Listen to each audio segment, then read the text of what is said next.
Hello,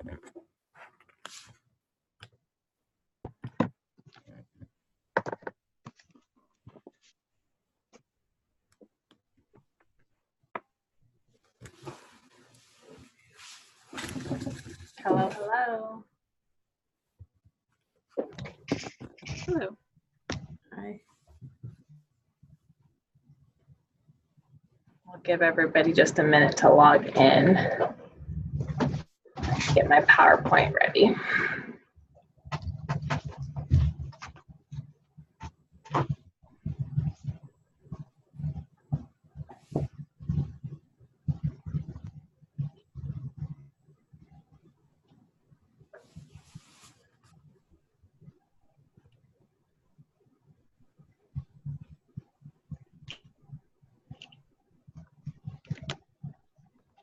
How's everyone doing? Good. Good. Pretty good. Yeah, I always love doing these online orientations because I get to see everybody's faces pop up. It's really fun.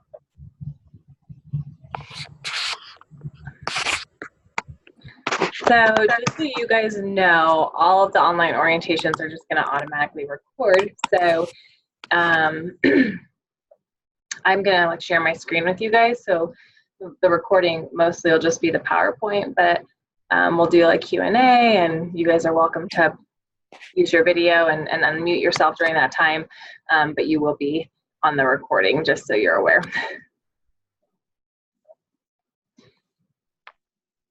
Okay, we'll go ahead and get started. So what I'll have you guys do is keep yourself muted for now to help with any background noise. I'll run through my presentation, and then I will open it up for questions at the end. I think that just works best with these online orientations. You can expect, depending on questions and how many we have, this is a little bit a smaller group today, but you can expect that this will go for an hour to an hour and a half, depending on questions. Our online orientations, I feel like, go a little bit quicker than my in-person ones, so we might be out of here, you know, in an hour, but I want to give you guys adequate time for questions, so I will be here and available for those until all your guys' questions are answered. So we will go ahead and just jump on in. Let's see here. Let me share. Can you guys see my PowerPoint? I can see you if you just shake your heads. Yeah, okay, great, cool. Okay, well, welcome to your professional practice student orientation. You know, we shared a little bit with you guys during Residency 1, but today we're gonna go into more detail, hopefully get all of your guys' questions answered. I try really hard to share with you guys what I think you need to know, and then refer you back to the manual for kind of all the little details. Basically, any questions you have would probably be answered in the manual, but try to give you as much information as you need today. So just in case, you know, you guys don't know who I am, I'm Jessica Vaith. I'm your guys' clinical coordinator. And just a little bit about myself. I went through the counseling program here at CCU and graduated in 2013. So I have an idea of what you guys are experiencing. I did not do an online program, but I did have to go through practicum and internship, secure my own site, all of those things. So I do have, you know, an idea of what this is like for you guys. And I just always like to share this verse from Psalms with students when I do this orientation, because this was the background of my laptop the entire time I was in the program, and just really spoke to me a lot, because there was a lot of times I felt really overwhelmed. And just since I've been in this role, I've been doing this for 3 years now, I've just really learned too that the practicum and internship portion of the program seems to bring the most anxiety for students. And it just is an overwhelming process, because it's completely different than anything you guys are doing up until that point, right? I mean, you guys start to get a hang of your classes and you're doing this online program, and, you know, even in residency, you guys are kind of getting the hang of that, and then we throw you into something completely different with practicum and internship. So I know it causes a lot of anxiety and can be overwhelming. So I'm hoping that today we'll be able to alleviate, some of that anxiety. So before we jump into a bunch of information, let me just say a prayer for us. Lord God, I just thank you for all of these students. I thank you for bringing us together and for technology, and that we're able to, come together in this way and just, see each other on the screens and present information in such a great way like this, God. I just pray that you would be with us today, that you would help me to communicate the information to the students well, that they would walk away feeling like they have all the information that they need. And Lord God, I just pray that you would just relieve any anxieties that they might have at this time, that you would just remind them that you have a plan for them, that you've called them to a very specific calling here at CCU and in this counseling field. And so you're going to fulfill your promises to them by securing practicum internship sites for them. And God, I just am excited to think about all the people that they're going to work with as they start counseling. So God, I just pray that you be with us now. We just thank you for this opportunity, and we just love you, God. We pray these things in your name. Amen. All right, let's jump on in. I love this quote. I wanted to share this quote with you guys. So my background is I went to CCU, did my master's here, and then I did a marriage and family program. So right now I focus a lot of my counseling on couples. So I wanted to share this quote with you guys from Virginia Satir. She's a family therapist. You'll probably learn about her in your marriage and family class. And the quote is, "I want you to get excited about who you are, what you have, and what you can still be for you. I want to inspire you to see that you can go far beyond where you are right now." And I love that quote, thinking about like our clients that we work with and just like wanting that for them, but then also thinking about you guys as students and just what we really want for you as well. So I hope you feel that as we are going through this process. Just want to start with a couple things about competency and gatekeeping. This might seem like a weird thing to be thrown into your guys' presentation about practicum and internship, but it's really relative because a big part of what we're doing here at CCU as faculty and staff is just making sure that we're preparing you guys well to step into the counseling field. And so a big part of our role here is gatekeeping. So I don't know if you guys are aware, but we're working through our CACREP accreditation. We're walking through reaccreditation right now. So it's all that the faculty and staff, talk about. We've been doing this for a couple of years now, and so professional competency and gatekeeping has been, a relative topic for us. And this is definitely something that we're called to through ACA and through CACREP. So I wanted to share this with you. It's really important that you guys are aware of this. The 2014 ACA Code of Ethics defines gatekeeping as the initial and ongoing academic skill and dispositional assessment of students' competency for professional practice, including remediation and termination as appropriate. So this comes straight from your guys' professional practice manual. As you know, because you guys just finished Skills 1, we're assessing you through the entire program. And what we're looking at is your performance and skills. We're looking at your student learning outcomes. So obviously we do pay attention to your coursework, right, and your grades. And then we're looking at professional dispositions and interpersonal competence and emotional well-being. So obviously in a counseling program, it's different than other master's programs. Like, we're really concerned and we want to make sure that we're paying attention to your emotional well-being as well, right? So that's why you guys have faculty mentors. That's why we want to, we do check-ins with you. We want to know, if you share something, personal with us that's going on in your life, we might say to you, are you feeling like you're in a good place to continue with classes right now? We really want to pay attention to that because, one, we really care about you guys as students, but two, we also know that we're sending you out to do something that is not just like a normal, 9-to-5 desk job, but we're asking you to be really emotionally present with people in their lives. So we want to make sure you're in a good place to do that. What does these like reviews look like? So skills 1, right? You guys submitted these things called the CCSRs. You submitted a blank one for your class, right? At the very end of your 7 weeks. And then your faculty member should have filled that out on you. Are you guys, does that sound familiar? Did you guys do that? Yeah. So that CCSR is what we use to review your guys' skills throughout the entire program. So that's really nice. You should become really familiar with that because you'll see that pop up throughout your program. It'll be used on you in skills 2, and then again in practicum and internship, we ask for supervisors to use that.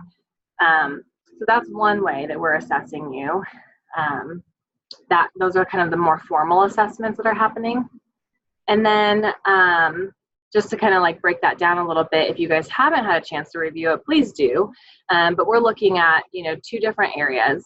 Counseling skills and therapeutic conditions is one, and then counseling dispositions and behaviors is the second area. So that first area is like those counseling skills, those questions, encouragers, paraphrasing, summarizing, all those like basic skills that you just got done learning. And then that second portion is ethics, behavior, professional and personal boundaries, record keeping, multicultural competence and counseling relationships, emotional stability and self-control, openness to feedback. So a lot of that happens more at your site, right? You're going to learn how to do those things, and your site supervisor is going to be able to evaluate that even on a different level than like your faculty would be able to. So pay attention to those. It's good for you to know what it is you're being evaluated on. So what happens through these evaluations if there's a concern? We just really want to be transparent with you here at CCU that if there was a concern, we would work with you. We would maybe want to bring you up in our student support committee. So I sit in on that committee. And I just wanted to kind of share a little bit about what that looks like so it doesn't feel so scary to you guys. It's really an encouraging, strength-based committee.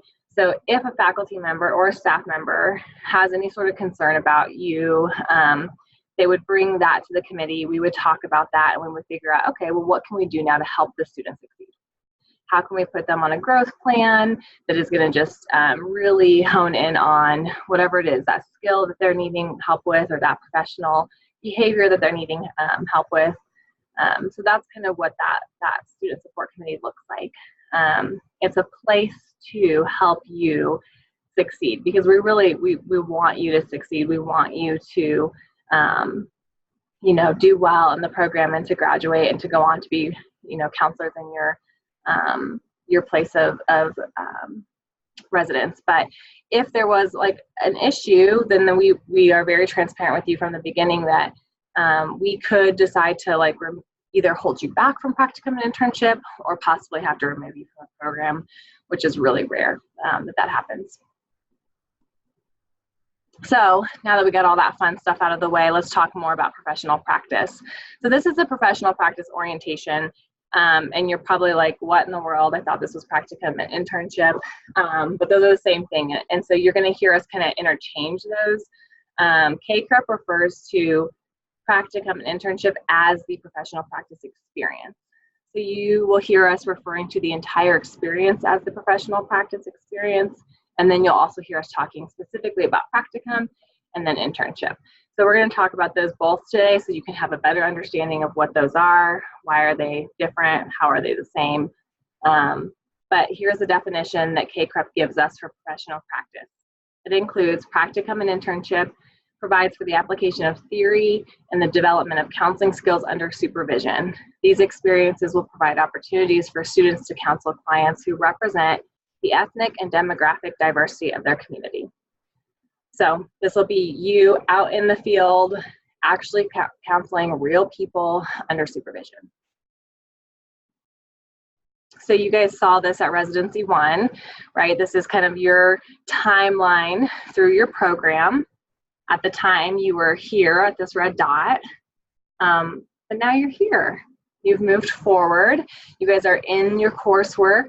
If you've ever spent much time looking at your guys's course sequence, you'll notice like that entire first year of your program is really heavy with coursework, right? That's all you're doing. You're getting the majority of your classes out of the way. You're taking all of your gatekeeping classes at that time. And so that all happens prior to practicum. So you'll see this is where you're at now.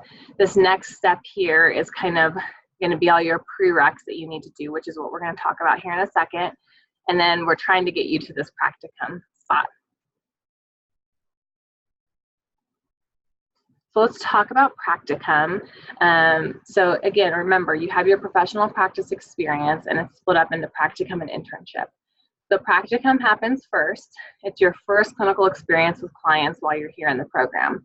It happens 1 year after you start the program. So did you guys just start Block B? Or you're about to? You're kind of midway through your first semester. So a year from now, you guys will be midway through your practicum. So practicum only happens in the fall, and so there's prerequisites that we need to make sure you know about. Some of these are classes and some of them aren't. So this first column here are all your coursework, like prereqs. The nice thing about the program is you don't really have to worry about this as long as you follow sequence. As long as you're taking the classes you're supposed to, that your student service advisor is advising you on, you'll meet your prereqs when it comes to coursework. You do have to pass all of these. You can't just take them. So remember that. But as long as you're doing that, then you're going to meet your coursework prereqs. However, there are some prereqs for practicum that are not related to coursework. So this is where you really need to pay attention because these are things that they're not going to come back up in your classes. They're not going to be assignments for you. Nobody's going to remind you. There's not going to be a faculty member reminding you to do these things. These are things you need to do on your own to get ready for practicum next fall. So there's a couple things, and we're going to dive into each of them in more detail. But one is you have to have professional liability insurance. I think all of you, if not most of you, should be members of ACA. Is that right? I'm seeing some head nods. Great. So the nice thing about that is that ACA provides professional liability insurance for students. So as a member of ACA, you already have professional liability insurance. So that's really great. So if you just continue to keep up with that membership, you're always going to have the liability insurance you need for your professional practice experience. There are other options out there for you as students. If you decided, once your ACA membership expires that you don't want to renew that because it's, more money than you want to spend, there are other options that you could go ahead and just purchase your own professional liability insurance. But ACA is such a great way to get it because you also are getting that benefit of being a member of a professional organization, and it's really good insurance. So that is one thing, though, that you will need for practicum. You also will have to have 5 counseling sessions with a licensed counselor, which we're going to talk more about here in a second. And then we ask that you attend your 2 orientations. So that one would be your residency 1, which you guys have already attended, and then this professional practice orientation that you're in attendance right now. Okay, so those individual counseling sessions. So let's just talk about these a little bit. At residency, I told you, we kind of encourage students to wait until spring to start these. It's not a hard requirement. If you're doing them now, that's fine. But you do need to have 5 counseling sessions before you go into practicum, and the deadline for those is July 1, and we're going to talk more about that deadline later. But 5 counseling sessions with a licensed counselor. They have to be a minimum of 1 week apart. So you can kind of think ahead now. If you have to have them done by July 1, then you need to at least start those, 5, maybe 6 or 7 weeks prior, just in case there's an issue and your counselor has to cancel or you need to cancel. The content of the sessions is confidential. We don't need to know what you're talking about in those sessions. but we will need verification of your attendance. And that's going to be part of your paperwork. So you will verify those with us. Your counselor will sign off on those. You do need to be with a licensed counselor that's in good standing with your state. So you can review that online. That's public record. You would just go to your state licensing board website and look up your counselor, and you can see if they, have an active license and if they're in good standing with the state. Jessica, I have a question on that. Yeah. Are licensed associate counselors also included, or just LPCs? So every state is different. So I'm not sure, like for that particular license in your state, what that entails. My guess would be it would not meet the requirement. So like, for example, here in Colorado, we have LPCs, licensed professional counselors, and then we have LPC candidates. Okay. And we would not accept a candidate. Okay. So they need to have their full license. Okay, thank you. So if your state kind of has like a pre-licensure type license, then that will not count. If you've attended counseling in the past, that's great, but we would still require you to do 5 sessions while you're in the program. If you're currently in counseling, like you can just use those 5 sessions. You can continue to use that counselor and that time that you're seeing that counselor for this requirement. And then the last thing is that we really want to make sure you're with a good fit. So if you go to a counselor for a session and it just doesn't feel like a good fit, please find somebody that's a good fit for you, but you will need to do 5 sessions with the same person. And at this time, we're not going to accept teletherapy to meet this requirement.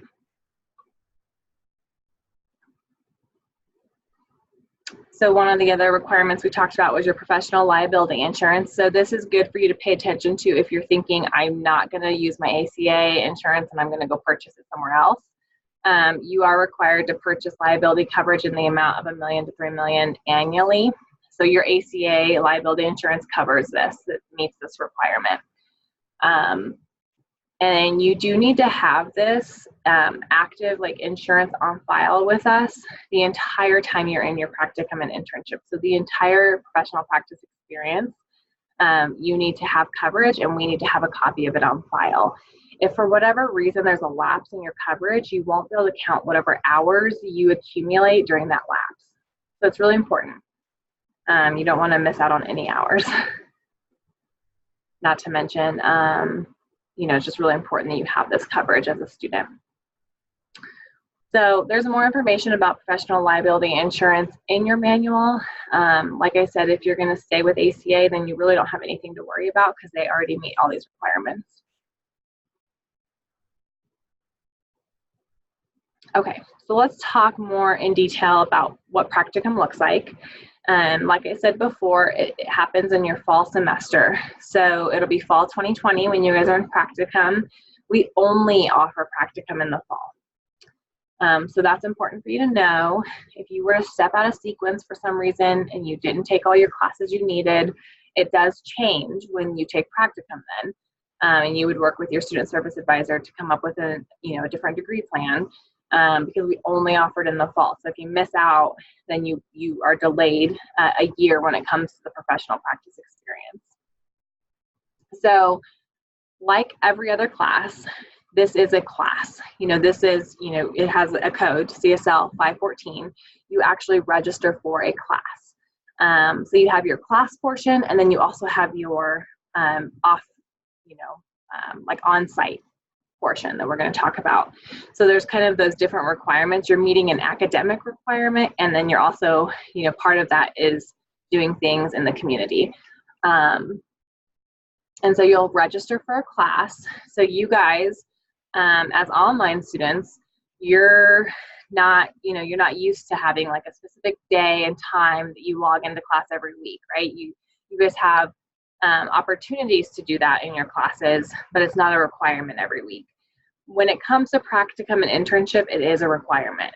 So this is the only time in your program that you are required to be logged in at a certain day and a certain time for an hour and a half every week, where you will actually be in a synchronous meeting with your faculty and your classmates. So, you guys have busy schedules, and so you're probably thinking, how is this going to work with my schedule? When it comes time to register, you'll have options. You'll see, on your student planning, all the different days and times that are available to register for. These are really small classes. They max out at 12, I believe. So there's going to be lots of options because there's a lot of you. And so you'll be able to pick and register for an option that meets your schedule. But it is a requirement that you are logged in every week. So you have your class, right? And then we have these other requirements that are outside of class. So let's talk about those. For practicum, you're going to be accumulating 100 total hours. 40 of those hours are direct clinical contact hours. These are going to involve interaction with others, with your clients. So that could be like assessment, counseling, psychoeducational activities, consultation, not limited to those things, but those are examples of ways that you're going to collect direct client hours. And within those direct hours, we do require you to audio or video record 1 or 2 sessions per class. I think the requirement now is 1 a class, but it's 1 or 2. So that's just important for you guys to know, right? Because when you're looking for a site, you need to make sure you're going to a place where they're going to allow you to video or audio record a session. You're obviously going to get permission from your client before you do this. So the other thing just to quickly note here is you have to accumulate at least 10 hours of leading or co-leading a counseling group in practicum or internship. So those 10 hours can happen over that entire experience. I'll Just pause for a question. second. Yeah, go ahead. So are we going to be taking 1 class or 2 classes while we're doing practicum? You'll be in 2 classes. So you'll always be in an additional class with your practicum or internship. So you're used to being in 2 classes at a time right now. You're pretty much always in 2 classes at a time, depending on how you do your electives. I think what I've heard feedback from other students is your coursework really slows down a lot in those other classes. Your main classes where the coursework is heavier happens in the first year before practicum and internship. But you will be in another class. Okay. We're going to have time for questions at the end, but I'll pause. Does anybody have questions about direct hours? Yeah, I have one super quick question. Mm-hmm. So my full-time job now is pastoral counseling. And so I'm seeing about sometimes 8 people a day. But so for this, would it need to be outside of what I'm already doing? Mm-hmm. It would, yeah. Okay. I mean, that makes sense. Yeah, and we'll briefly talk about if you want to try to use your employment as your professional practice experience, but yeah, it does need to be different. Okay. Yeah, but we'll talk about that a little bit later. Sounds good. Okay, so knowing you need 100 total hours in your practicum, this is happening over the whole semester, right? So our semesters are roughly 14 weeks. Fall is a little bit longer because you guys have some breaks. So we have our Labor Day week that you guys are off, and we have Thanksgiving break. So really your fall semester is, a little bit longer than our other semesters. So you have a little bit more time to accumulate these hours. Out of the 100 hours, you have this minimum of 40 direct hours that you need. And then the remainder are indirect hours. So the way this works for practicum and internship, it's going to be the same thing, is you're going to have your minimum direct hours you need, and then everything else is indirect. So that means if you get 50 direct hours, then you just need 50 more hours of indirect, okay? Those indirect hours are going to come a lot quicker. You're going to just notice that there's lots of ways to get indirect hours. Some of those ways are going to include your report writing. So when you're doing your case notes and your treatment plans, it's going to include all of your site individual supervision, which we're going to talk about more in a second. It's going to include all your university group supervision, which is your practicum class or your internship class. So that one, I said you're going to meet for an hour and a half every week. You're going to count that every week towards your indirect hours. All your professional development, which is like pretty broad and kind of gray, but that's really good because there's lots of ways to get these hours. Any staff or agency meetings that you need to be in at your site, and then when you observe other people. So some sites will have opportunities for you to observe sessions, and that's great. That's all indirect hours. So those hours I think you're going to find are going to come pretty quickly. Part of those I said are your site individual supervision hours. And so part of being in practicum and internship, remember when we looked at that definition of professional practice experience, it said you would be doing this under supervision. So part of this is you will have a supervisor. When you're securing yourself a site, you're also securing yourself a site supervisor. That person is going to be your main point of contact the entire time. You're essentially operating under their license. You are going to be collecting 14 hours total of supervision over the semester. So you're probably going to be in supervision for an hour every week. That's just typical. That's what it looks like mostly. That's how most supervisors set it up. And that works out really nicely for you because then you're making contact with that person every week to go over your cases. This is individual supervision, you and your supervisor, one-on-one, or triadic supervision, 2 students with 1 supervisor. Anything more than that does not meet the requirement. You can still do it. It can still count towards your indirect hours, but it does not meet the individual supervision requirement. So a lot of sites will have individual supervision, and then they'll have opportunities for group supervision. Which is awesome. That's more supervision, and that's more time that you can count towards your indirect hours, but you do have to make sure you're meeting either one-on-one or doing the triadic supervision for 14 hours every semester. This looks different for every student because supervision is very similar to counseling. Supervisors have different styles and just different theories and ways of doing things, but I would say typically it's going to look like you going over your clients with them, getting feedback, having them give you suggestions, and probably some psycho ed as well. Juan, did you have a question? Does the supervised hours count towards the indirect hours? It does. Okay. Yeah, so you can already know you're going to have 14 hours guaranteed as long as you do your requirement there. Same with your class time. If you're going to class every week, then those are guaranteed hours towards indirect. So that brings me to my next bullet point is that 1.5 hours of university group supervision per week as well. That's your practicum class time.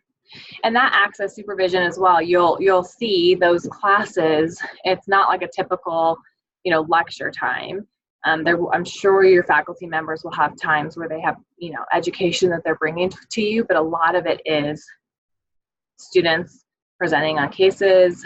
You guys are watching each other's videos, and it acts like a group supervision would. Okay. So assuming you meet all your requirements for practicum, then you move on to internship, right? So go back to the slide real quick. These requirements are important. You are the one that's responsible for making sure you meet these requirements. Because remember, like I said, you have your class, but then you're also on site doing these things. And so your faculty are going to be watching, keeping an eye on your hours, and your supervisor will too, but it's your responsibility to make sure you meet your hours. If something happens and you don't meet your 100 hours in your fall semester, you can't move on to internship. And remember, practicum's offered once a year. So it's important that you're keeping track of your hours and looking at this and making sure you're getting your requirements met. We'll talk briefly about how you're going to track your hours later. So then you move on to internship, and this is like I want you guys to try to think about it as an experience, because we operate within an academic calendar. So you have these semesters that kind of break things up for you, but it's one experience. And so most of you, if not all of you, will do practicum and internship at the same place. So it should feel very seamless, besides that we do have these, kind of natural breaks in our year because we're operating under the academic calendar. But you'll just go straight into internship. And during your internship, you're required to collect 600 total hours. And this is going to happen over a minimum of 2 semesters. But a lot of you will do it in more than 2. A lot of you will do it in 3 semesters. And there's classes associated with internship as well. So again, your prereq is to get those requirements for practicum done, and then you move right on to internship. And so like I said, this happens over a minimum of 2 semesters. So you guys can kind of, if you're thinking through our academic calendar, you'll do practicum in fall of 2020, and then you'll do internship in spring and summer of 2021. And then some of you will do it again also in the fall of 2021. But you can guarantee that as long as you're moving through everything, you're going to be doing the experience from for fall, spring, and summer as a minimum. Your requirements are 600 total hours, and a minimum of those are 240 direct. So again, I don't have everything laid out on this slide because it's the same thing as practicum. You collect. Direct hours are the same. So those are going to be your counseling sessions. That could be individual, families, couples, kids, consultations, assessments. All of the things that you were able to count as direct hours in practicum also can be counted as direct hours in internship. And the remainder of those 600 hours are going to be your indirect hours. Report writing, case notes, treatment plans, site individual supervision, your university group supervision, all of that. Your site supervision requirements are exactly the same, 14 hours of individual or triadic every semester. So, as you guys can see, besides like the hour requirement going up, everything else looks the same. And so unless you're at a site that kind of treats you differently as a practicum student, the experience should feel very, very similar. There are some sites that will probably say, this is your first experience, this first semester, I want to do some co-counseling with you before I just like throw you in or whatever. And that's totally fine. Every site is different on how they kind of handle practicum and internship students. But on our end, and what KCREP says, it's really the same thing. So they're labeled differently to kind of like follow an academic calendar. Okay. Questions about internship before we kind of move forward? I have a question. Yes. Do we have to pay for site supervision? You shouldn't. It's not typical for like a student to have to pay for supervision. Once you graduate, yes, you will pay for your supervision when you're working towards your license. But it's not typical. However, every once in a while a student pays for supervision, and that would be because they found a site that they really want to be at and it meets all of our requirements, but they don't have a licensed counselor to supervise or something like that. So it's very rare that you would have to pay. It should just be provided to you. So when you said that once we graduate, we pay for our supervision, are we saying that, I thought that like you working somewhere and you're not getting paid, you're pretty much paying for your supervision? Okay, so good question. So it would vary. So you might, and while you're getting your license, you can get paid once you graduate. Most of you will secure a job and you'll be getting paid something to do counseling. And if you're at like a community mental health center, they might provide supervision for you. So there are times where you can find it where you're not paying supervision fees if you're like working for a place that provides it. But there's times where you might be paying for supervision once you're also working towards your license. So like for example, I started doing some hours after I graduated CCU. At this place, I was doing my certificate program. I was paying for supervision there. And then I got hired on at a group counseling center. So I was working kind of, it looked like very much like private practice, and I had my own clients and I was getting paid, but I also had to pay for supervision. So it just kind of depends on where you find yourself working. So I may have already answered this question. Somebody typed in a question about what's the difference between internship and practicum and why not lump them together. So we do, you're kind of are lumping them together essentially with the professional practice experience. The KCREP just has them separated into two different experiences. And so obviously because we're KCREP accredited, we follow the way that they do things. So they're separate, but they're one experience. And I think, what's good for you as a student is, once you go into practicum, I mean, there is opportunities for your site supervisors evaluating you, and it's your first time, seeing clients. So they might have, they might be evaluating you and have questions or concerns, but you might get through practicum and realize, hopefully not, but you might think this isn't what I want to do. And so you would meet your 100 hours and then make a decision after that. But yeah, it is kind of weird that the way they're separated, and sometimes sites ask that same question. So I think just the more you can familiarize yourself with the requirements and how similar they are, the better, because you can also advocate for yourself then that there are two separate experiences in the academic world, but really in the experiential world, they're very similar. I have a question, if I may. Yes. Would you say that is it fair to say that the main difference between an internship and a practicum is just time and experience? Yeah, I think that's a fair way of putting it, because it's really just about the requirements that are, that you have to meet. There's nothing different as far as what you can and can't do. Thank you. Yeah, you're welcome. You guys will have a copy of this. We will be posting this in the MAC portal once we're done with all of our orientations, which will be about mid-November. Okay, I'm going to move on.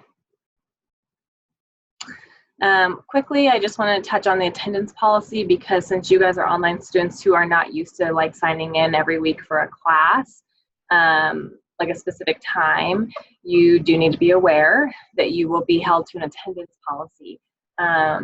So you cannot miss more than 3 hours of scheduled synchronous class meetings per semester. So your classes are an hour and a half every week. So the attendance is counted by hour. So no more than 3 hours. And if there is an extenuating circumstance that causes you to miss more than that, then obviously you would notify your faculty member and SSA, and you guys would figure something out there.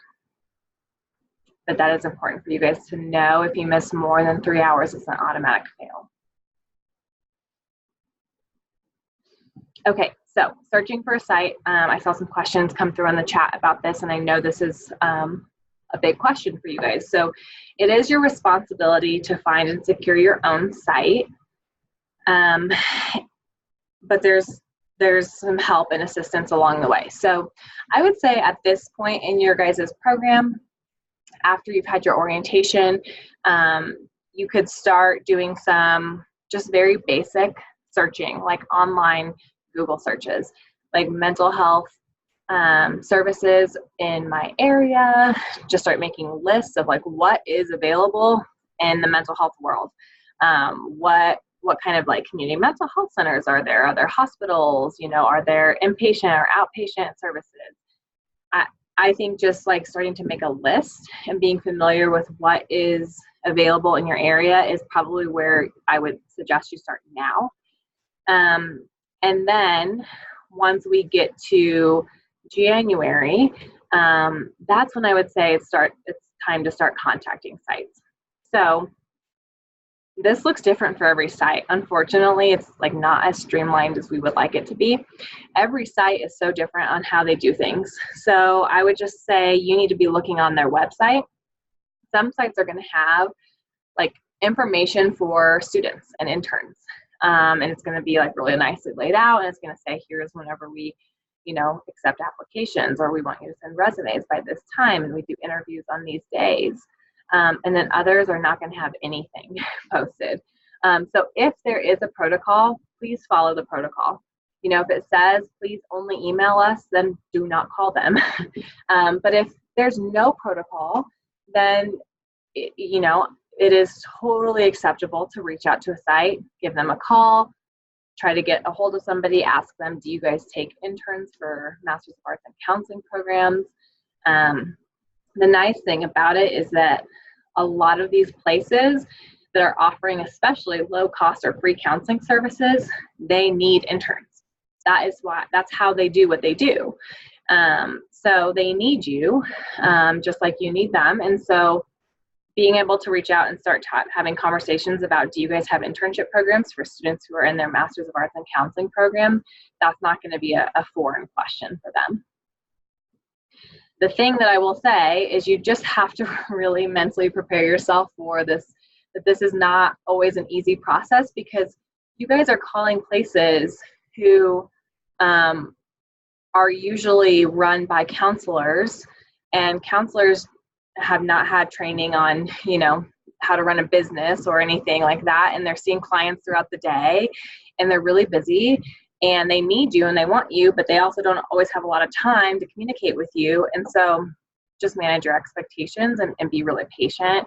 That's why I encourage you guys to get started on this process early, after the first of the year.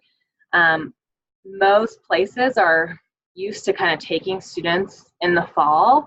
And so just from my experience, every site is different, but from my experience, a lot of places are looking in the springtime, early summer, like May, to secure their interns for August. And they know, based on who they have, who's going to be leaving, and they know how many spots they have and how many students they need.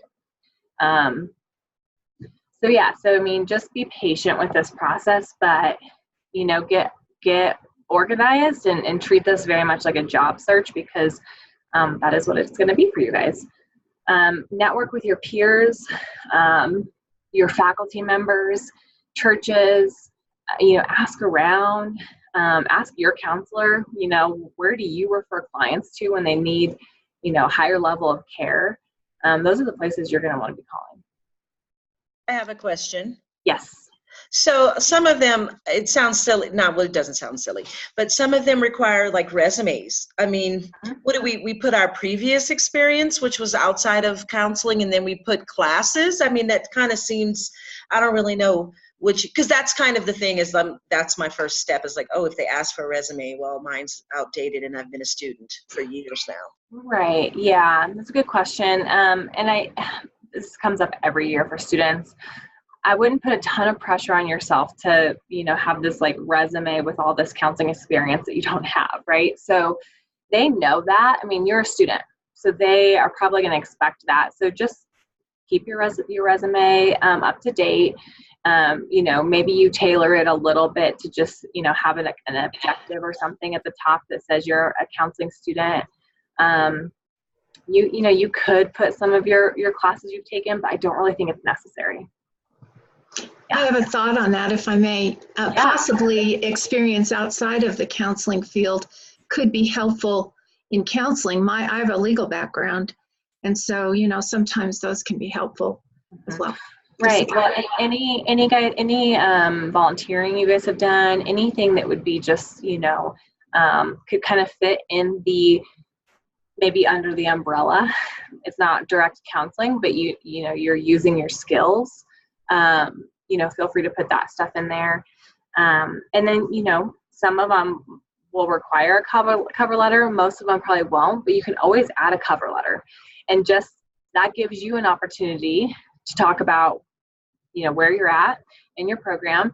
That is a good place to talk through maybe some of the classes you've taken. And, it's a little bit, you have more opportunity there to just express some things that you can't do on your resume.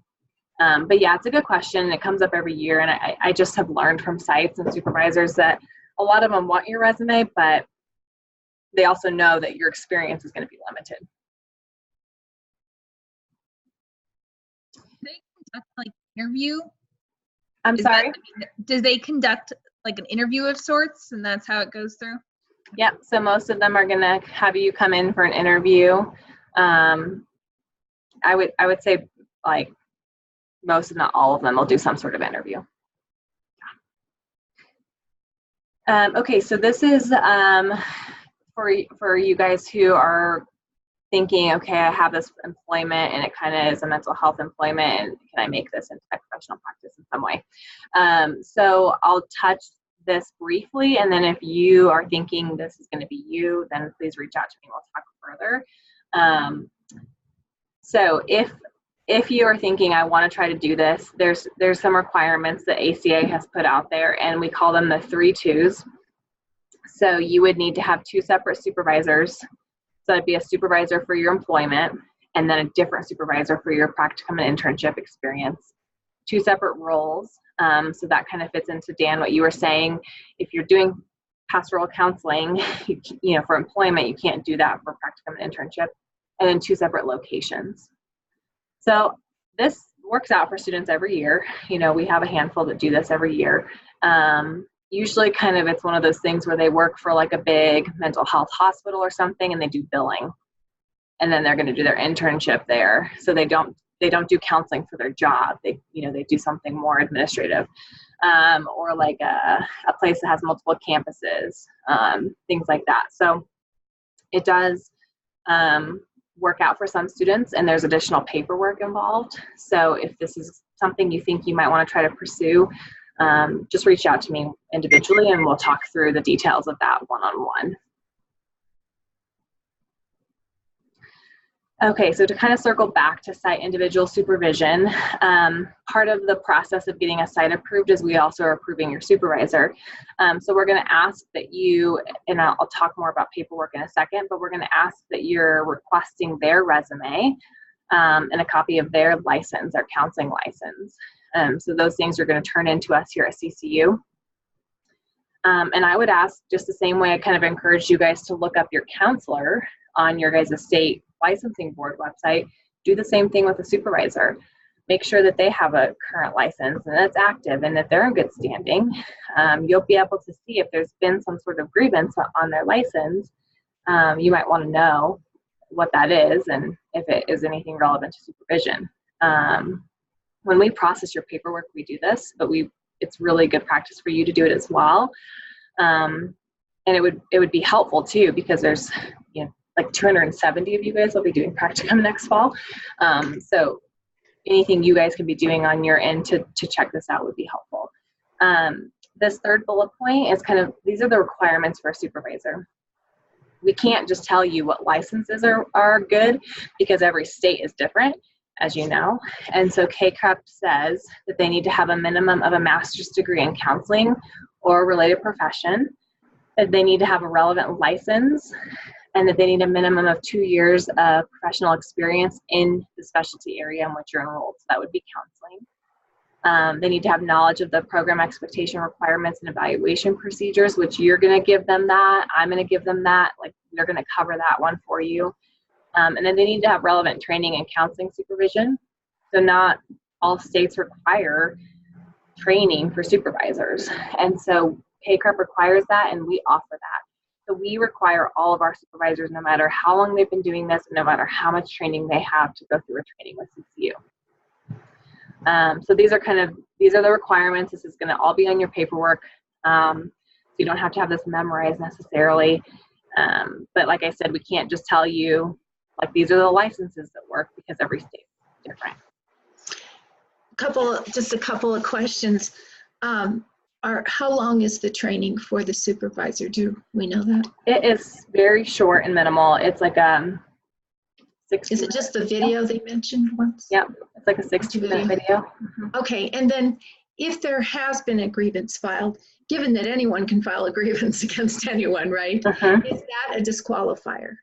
Not necessarily, but it is something we would look at very closely. We would want to know what it was about, how long ago it was, those types of things. So no, it's not necessarily a disqualifier, but it's just good information to know. Sure. Mm-hmm. Questions about supervisors?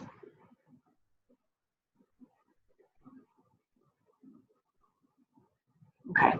This is, it's important for you to know this information, but also I will say, I mean, the majority of the times when students find a site that has a program where they take students to do internships, like they're going to meet these requirements and they're used to this and they know this, and especially when they find out you're coming from a K-CREP school, that's good because they know then that K-CREP requirements are the same. So they've probably worked with K-CREP schools, so they already kind of have they know these things and they have some language around it as well. We tell you this like over and over and over throughout the entire program, but it is going to be your responsibility to know your state's educational and licensure requirements. So make sure you're aware of that, make sure you're familiar with that. You know, we do our best to kind of help stay on top of those things with you and research it with you, but we can't be responsible for knowing everybody's different requirements. Okay, so let's talk about paperwork. And again, this is going to be posted on the portal. You know, the paperwork requirements are already posted on the portal. So there's lots of places where you're going to see this information. It's in the manual, but please pay attention to this. Because this is really important for you guys to know, because again, nobody's going to be reminding you of this in your classes. And with so many of you, it's really important that you guys understand the process. So a couple things. When you guys are submitting paperwork, your application consists of 2 different phases. So we're going to talk about phase 1 and phase 2 here in a second. All documents are going to get submitted to this email address here. It's ppe@ccu.edu. All documents must be attached as individual PDFs and submitted all together. So what that means is, and I'll show you here in a second, for phase 1, there's going to be like multiple documents that you're required to submit. One of them is that professional practice liability insurance we talked about. So you'll download that proof of liability insurance from your ACA account, and you're going to need to submit it to us. So we're asking you that you submit it as an individual PDF, and that everything is submitted at once. So if we receive an email and it's incomplete or we're missing documents for either phase 1 or 2, we won't process it. We'll just send you back an email letting you know you have to resubmit. So your professional practice application procedures for phase 1. These are the things that are due July 1st, okay? If you have these before July 1st, that's great. You can submit it at any time, but the hard deadline is July 1. So for phase 1, we're asking that you submit your proof of professional liability insurance as a PDF, your professional practice individual counseling verification, again as a PDF, and your professional practice site summary form. All of this paperwork is on the MAC portal. I'm going to show it to you guys. I'll pull it up here in a second. And I'll show you each form kind of like what they are. Okay. So phase 1 would be, you would be submitting, you'd have 3 attachments, all as PDFs. If you submitted 2 of them out of the 3, we would just send it back to you and say, send it back when it's complete. So you'll receive an email notification once phase 1 has been approved. And then upon approval, you'll continue on to phase 2. Phase 2's due date is August 1st. And with phase 2, you're submitting your professional practice contract. So this is where you take your contract that we provide to you and you take it back to your site and you get all it filled out with your site and your site supervisor. You're also submitting your site supervisor's resume and a copy of their license. Again, so you're going to have 3 attachments, all as PDFs, fully complete, submitted by August 1st to that ppe@ccu.edu email inbox. And once we have that and we've had a chance to process it, we will email you a letter of professional practice approval, and you need that to start practicum. So knowing we're about to go look at the forms, do you guys have questions about the process before we go look at the forms? Okay. So all your forms are going to be found, let me see if this will pull up for us. All forms are going to be found on the MAC portal, which I think you guys are Did I do that right? I think you guys are familiar with the MAC portal. Is that right? Kind of, yeah. Okay. I'm going to backtrack here. So to get there, you're going to type in, your browser my.ccu.edu. It's going to ask you to sign in just like it had me sign in. I wanted to kind of backtrack here for a second so that you guys could see how to get here without just going straight there.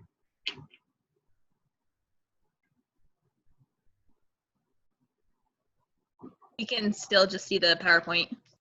Oh, you can. Okay, good. Good to know. Thank you for letting me know.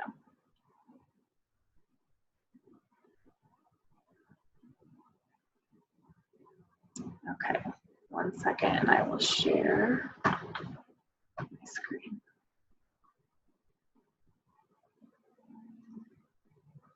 Can you guys see the my.ccu now? Okay. So you go to my.ccu.edu, has you sign in, takes you to this page. If you hover over academics, you're going to click on the College of Adult and Graduate Studies. And over here on the left-hand side, you're going to click on MA Counseling. And this takes you to the MAC portal.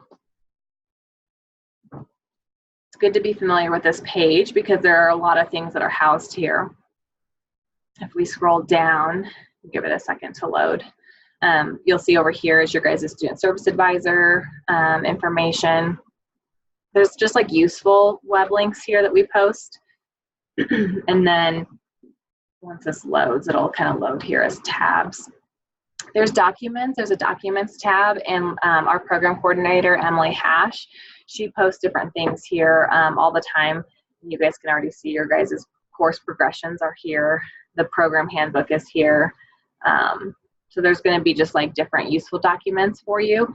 And then there's going to be a professional practice tab. And that's where anything you need for professional practice experience will be. Outside of like your actual courses, everything else is going to be here. So you'll see we have the 2018 professional practice orientation. There we go. Housed here from last year. So I'll be posting the recording for this orientation here. So that way if you guys need to access it, it'll be here. The PowerPoint will be here, and then on the last slide will be the link to the actual recording. Your manual is here, and then just different forms, like your CCSR that we use is here. Your live observation form is here.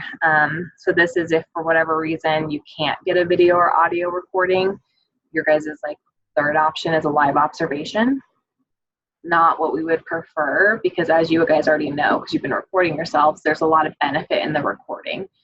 But live observation is kind of like that last option where your supervisor would sit in, watch you, and do an evaluation. So that's housed here. And then all of your paperwork is housed here. So for phase one, remember you needed your proof of liability insurance. So that's not a form, that's something you actually will download. You need your individual counseling verification. So that's here. And you'll see all the paperwork is going to say which phase it's part of right away. So this is part of phase one, and it has all the instructions here of what you need to do with it. And then if we scroll down, you'll see the form. All of them are fillable forms, so you don't have to necessarily print, sign, scan. You should be able to just fill everything in. And then this is your like individual counseling sessions. So you'll just have the dates for when you saw your counselor, and then your counselor actually fills out their information. So question, e-signatures are acceptable? Yeah, so if you can do like an e-signature with Adobe, then yes, you can do that. If you can't, if you don't have the ability, you can print it and sign it. So going back, the other part of phase one is your site summary form. This is going to be a really useful form for you guys to have when you go meet with your site. And like if you go in for an interview, I would bring this with you, because as you can see on here, all your basic requirements are listed here. So it's a lot of information you guys are trying to remember. So just bring this with you, so that when they ask you, what are your guys' requirements, your hour requirements, like it's all listed right here. You can just refer back to this form.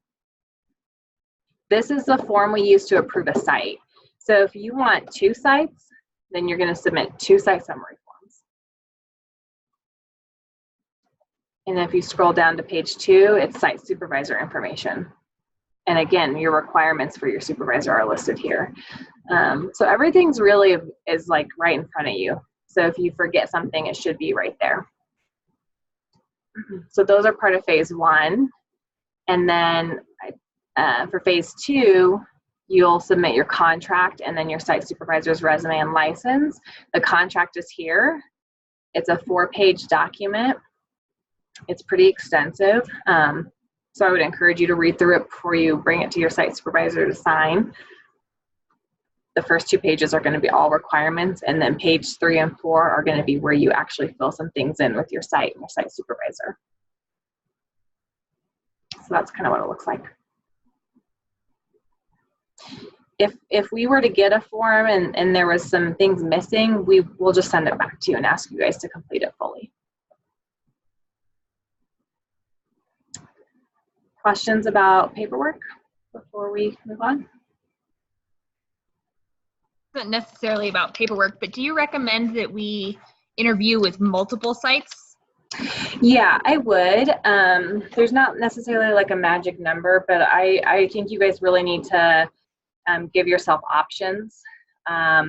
It's difficult because every site is different on when they accept students and when they do interviews. And so it's inevitable that every year there's a student that gets accepted at one site, but like really wanted, the other site, but they haven't heard yet. And you have to make a tough decision. The thing about you guys searching for sites is that, really we want you to be at your dream site. We want you to be seeing the population you really love. But the reality is that you need a site and you need that to graduate. And so you're going to have to be really open to possibly going somewhere that you didn't necessarily want to go. Some of it is going to be, I might really want site A because it is where my passion is, but site B has the hours I need and is closer to my house.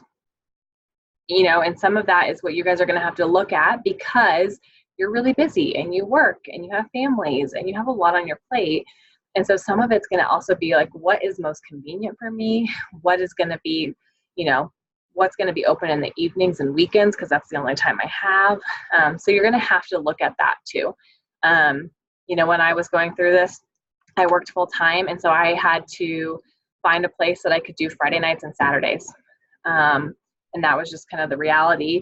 And so you're going to have to keep some of that in mind. If you can find your dream site that also lines up with all of that, then that's great.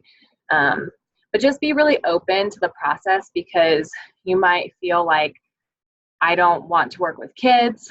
Absolutely not. And then the only site that accepts you is working with kids.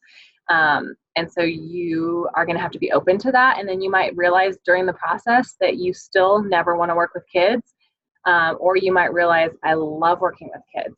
And I think, the thing about counseling that's interesting is that, there's these different populations and, types of issues that we think we might love or we might hate.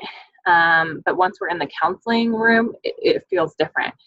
So for kids, for example, I love kids. And I always thought I would want to counsel kids. And then once I actually started doing that, I realized I actually don't like that. I love kids in my personal life, but I don't really love it in the counseling room. So we don't always know what's going to translate until we actually start practicing it. So you guys are going to get good experience. You're going to learn a lot no matter what your experience is. So I just want to encourage you that, you might end up with a supervisor that you don't really mesh well with, or, this population is not something I love, but you're still going to learn a lot through the process. So just trust that process. Let's see. I saw a question come through. Is there a max number of sites allowed during internship? So there's not. You guys have an opportunity to be at multiple sites if you would like. Usually students are going to be at one site for practicum and internship. You're not probably going to be at one site for practicum and one for internship. The reason being is because most sites are not going to accept you for just one semester. They don't want to take you on and train you just for you to leave 14 weeks later. But a lot of students will have 2 sites. I have some students that have 3, and that's pretty rare just because you're spreading yourself really thin, and you guys already have other things that you're responsible for. But it is pretty common for students to be at 2 different sites, and there's 2 reasons why. One is because a student just wants that. They're like looking for 2 different experiences. And the other reason would be because one site doesn't provide them enough hours, but they still wanted to be there for the experience, so they knew they were going to need a second site to supplement. So there's opportunities for that. You know, a lot of times students will start out at one site and just see how it goes and then add a second site throughout the process sometime.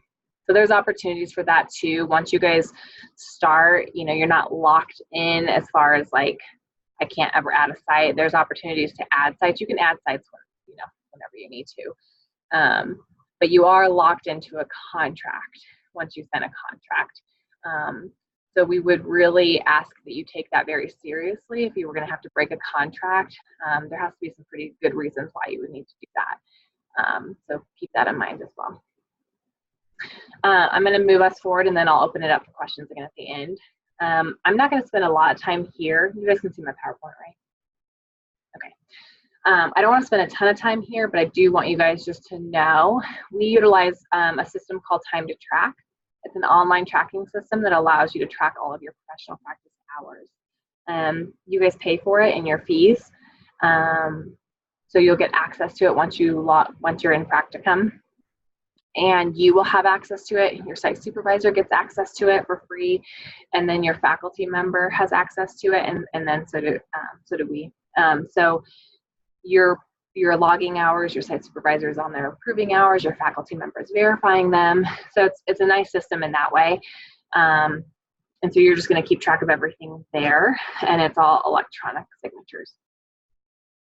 So I won't go into details, because once you guys get to practicum, you'll have opportunities for demos and things like that and learn how to use it.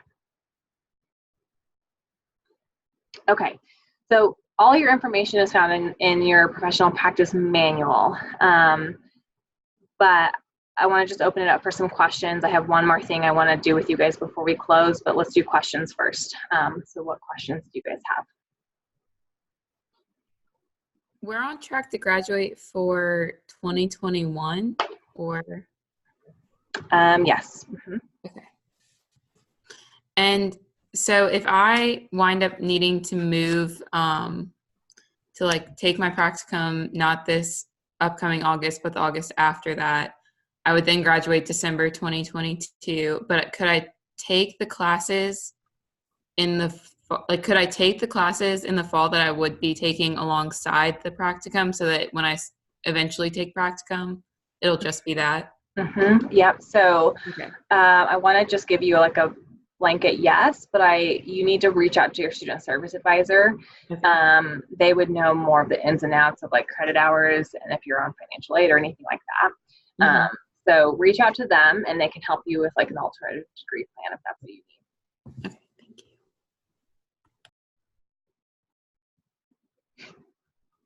What other questions?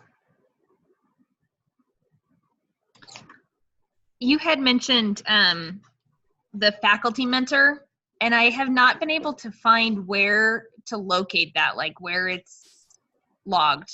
I know that at Residency One, some people had them assigned, and some people who had just started did not. And so that's the group I fall into. Yeah, definitely. So Emily Hash is our program coordinator, ehash@ccu.edu. Email her, and she can get you in contact with your mentor.